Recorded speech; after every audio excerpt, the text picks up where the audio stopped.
Why plant onions around carrots? Why put mustard beside cabbage if bugs love mustard? Why let dill and cilantro flower instead of pulling them out? Why place Nasturtium where pests can find it first? And why do people swear by marigold while other gardens still get eaten alive? Because old gardeners were not just planting vegetables, they were planting confusion. They were making the garden harder to read. Clean row gives pests one smell, one target, one road. Carrots with carrots, it looks neat to you. But to insects, it can look like a dinner sign. The better move is not always killing more bugs. The better move is making bugs choose wrong first. So do not plant a buffet, plant amaze. Here are 7 companion planting tricks you can use this week. You will know what to plant, where to put it, what pest it helps with, and the mistake that makes it fail. If you have a seed packet, a few herb starts, or one corner of an old bed, you can begin immediately. You do not need a perfect homestead layout. You need one weak bed, one edge, one decoy, and one place where pests reveal themselves before they spread. Tip 1. Put mustard or radish on the outside of cabbage, kale, broccoli, and collards. This is the decoy lea mustar, radish, decan, arugula, and pak choi are attractive to many pests that bother brassicas, especially flea beetles. That sounds dangerous until you understand the job. You are not planting the mustard to keep it perfect. You are planting it so the first attack lands where you can see it. Put the decoy on the outside edge of the bed. If you can, plant it 10 to 14 days before the main crop. Make it visible. Make it thin there. Make it easier to find than the cabbage you want to save. Then inspect that strip first. If you see tiny shot holes in the mustard leaves, the garden just gave you an early warning. Do not wait. Wash pests off. Remove the worst leaves. Cover the main crop if needed. Treat only the decoy strip. If you use a safe control, the mistake is planting a trap crop and walking away. A forgotten decoy becomes a pest nursery. If the mustard gets attacked first, that is not failure. That is the shield doing its job. Tip 2. Put Nasturtium on the edge as a sacrifice plant. Nasturtium looks like a flower, but in the right place, it works like a soft target. Aphids and other tender-growth pests often gather where the plant is easy to feed on. Nasturtium can pull that pressure away from beans, cucumbers, squash, lettuce, and young Brassicas. But placement matters. Do not hide Nasturtium in the middle of your food crop. Put it at the edge of the bed, nerthe pator, at the corner where you can reach it fast. The whole point is inspection. Check the underside of the leaves twice a week. If aphids gather, pinch off the worst stems, rinse the plant with water, or remove that section. You are not trying to save every Nasturtium leaf. You are using it to concentrate the problem. This is what makes the trick practical. Instead of searching every vegetable leaf, you know where to look first. The mistake is treating the sacrifice plant like decoration. If you never check it, it stops being a trap. It becomes headquarters. Nasturtium is not there to look pretty. It is there to take the first hit. Tip 3. Plant onions, chives, scallions, or garlic around carrots and leafy greens. This is the scent confusion layer. Many pests do not simply fly around randomly. They use smell, plant shape, and repeated signals to find food. A straight bed of one crop gives them a clean signal. A mixed border breaks that signal. Plant chives along the edge of a carrot bed. Tuck scallions between groups of lettuce. Place garlic or green onions near young kale, spinach, or cabbage seedlings. Keep it simple. You do not need a wall of onions. You need a broken scent trail. Think of the bed like a road. One crop in a line says, "Cometee's way." A mixed edge says, "Search hardeth that small delay matters." It gives you time to notice damage early, and it makes the bed less obvious from the start. But do not overdo it. The mistake is stuffing the bed until air stops moving. Crowded greens stay wet longer. Wet leaves invite disease. Then you solved one problem and created another. Companion planting is not a license to overcrowd. Plant enough to confuse pests. Leave enough space for the crop to breathe. Tip 4. Plant basil in near tomatoes, but never against the stem. Basil is useful, but it is not magic. Its real value in this system is diversity, scent, harvest, and broken pattern. A tomato-only row is easy to read. A tomato row with basil nearby is less simple. But if basil turns the tomato bed into a jungle, the trick turns against you. Plant basil beside tomatoes, not under the main stem. Keep it low by harvesting often. Leave open space around the tomato base. Make sure you can still see the lower leaves in the soil. That matters because tomatoes need airflow. They need inspection, they need dry, lower leaves. If you pack basil to close, you may trap humidity and hide problems until they spread. The practical rule is this. If the companion plant helps you harvest, inspect, and manage the bed, it belongs.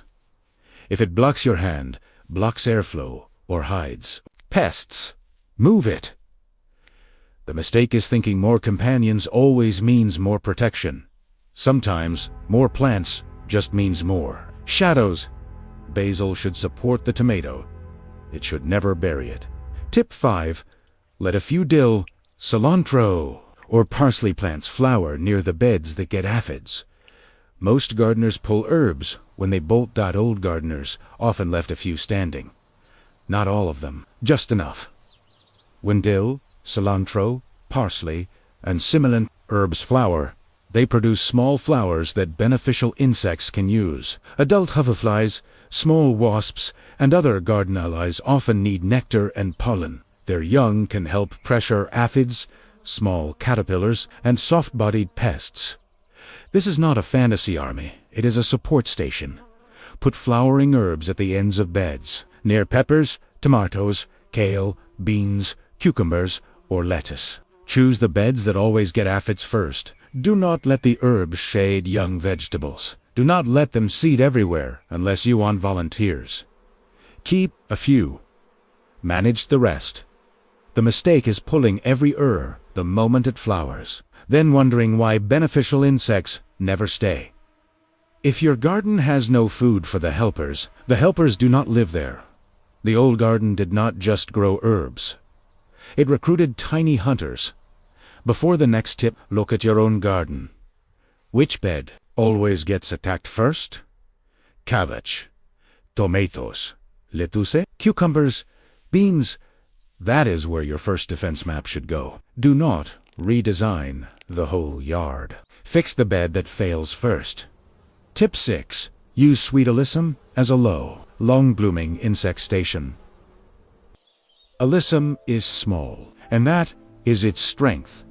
It can sit at the front of a bed, at the end of a row, or in small islands near vegetables without taking over the garden. Its tiny flowers can keep blooming and give beneficial insects a reason to stay near the fight.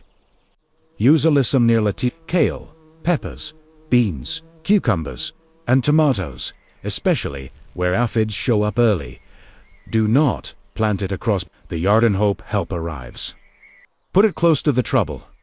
Alyssum turns empty edges into patrol stations. Instead of bare soil doing nothing, the edge becomes a working strip, bloom, cover, insect traffic, and a place where your eye naturally checks the bed. The mistake is treating flowers as decoration only. Pretty is nice, useful is better. If aphids are on your lettuce, put the insect station near the lettuce. If they hit peppers first, put it near peppers. The flower must be close enough to matter. Alyssum is not the whole defense. It is the place where the defense can gather. Tip 7. Use marigold as one brick in the wall, not the whole wall. Marigold is famous, and that is why people misuse it. Some gardeners plant 2 marigolds in a bed, still get pests, and decide the old trick is fake. Others talk about marigold like nothing can cross it. The truth is more useful. Marigold can add scent, roots, color, and insect activity. In some situations, certain marigolds may help with certain pest pressures, but a few flowers will not rescue a bad layout, crowded beds, weak soil, and no inspection. Use marigold on the edge of tomatoes, peppers, beans, squash, or leafy beds. Keep it trimmed if it crowds the crop. Remove dead blooms. Watch the plants around it. And most important, combine it. Marigold plus basil is better than marigold alone. Marigold plus alyssum, chives, and a decoy crop is stronger. The mistake is trusting one famous plant to do the work of a system. Is not a magic wall. It is one brick in the wall. Now turn these 7 tricks into a map. You can plant. This is important because most home gardeners lose time, not plants. They notice the damage after the pest has multiplied. A defense map gives you an earlier signal. It turns the edge of the bed into a warning line, not wasted space.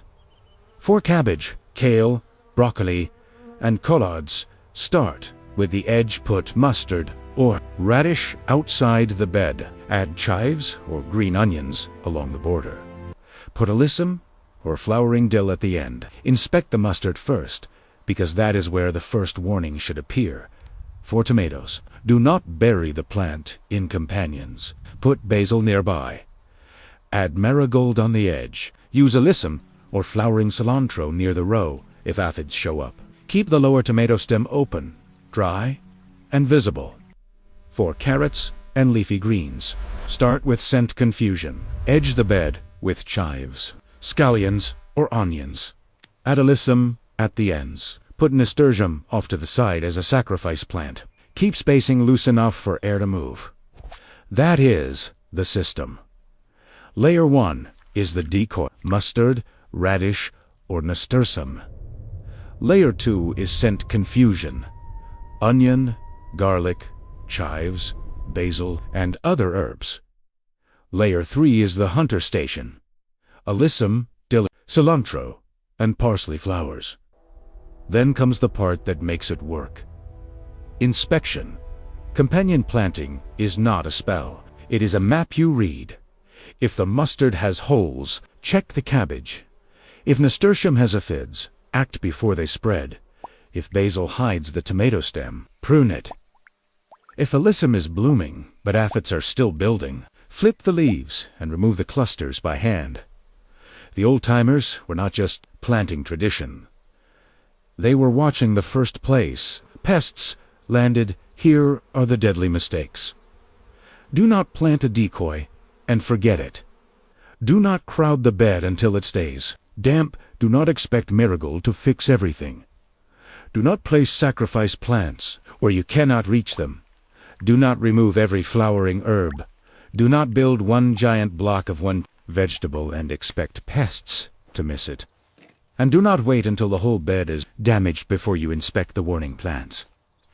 Before we wrap this up, one honest note. Some visuals in this video are AI-assisted illustrations and a few garden pests. Scenes are dramatized to make these old planting systems easier to see, but the planting principles, the limits, and the practical lessons are grounded in real gardening and home resilience. Logic, the real lesson is simple. Do not plant a buffet, amaze seductive pests, a decoy before they reach the crop. Give them mixed scents instead of one clean signal. Give beneficial insects flowers close to the fight. Give yourself clear places to inspect before damage spreads. Strong garden is not a garden with no insects. That is not real life. A strong garden is a garden where insects do not get one straight road to your food. They meet mustard first. They gather on nasturtium first. They get confused by onions and chives. They pass flowers where tiny hunters are feeding. They reveal themselves before the whole bed is gone. So start small. Choose the one bed that always fails first. Add one decoy. Add one scent border. Add one flower station. Then watch that bed for 7 days. That is how an old planting trick becomes a working defense system. If you remember one companion planting trick from your parents or grandparents, Write it in the comments. And if one pest always hits your garden first, write one word: aphids, beetles, worms, moths, slugs, or whiteflies. Whichever shows up most is the next system we rebuild. Because growing vegetables is only the first half. Keeping them alive is where the real garden begins.